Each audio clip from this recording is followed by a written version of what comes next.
When it comes to being exposed to dangerous germs, public transportation systems are some of the riskiest places to be.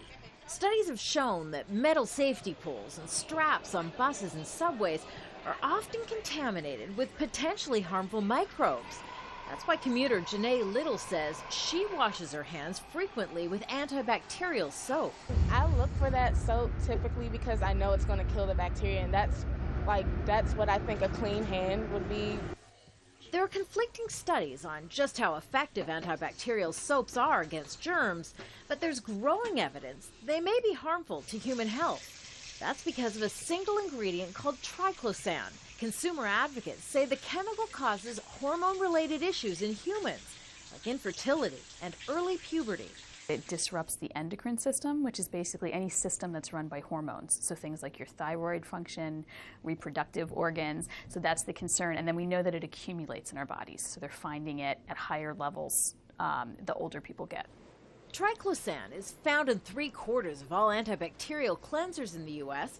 It's also present in other common household products like toothpaste and deodorant.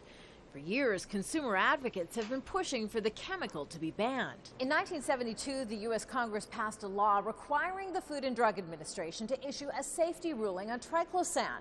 But more than 40 years later, the FDA has still not confirmed whether the chemical is safe. In 2010, the European Union banned the chemical from products that come in contact with food.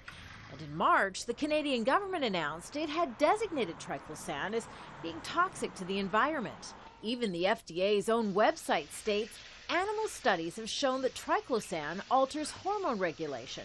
Consumers concerned about using hand and body soaps with triclosan should wash with regular soap and water.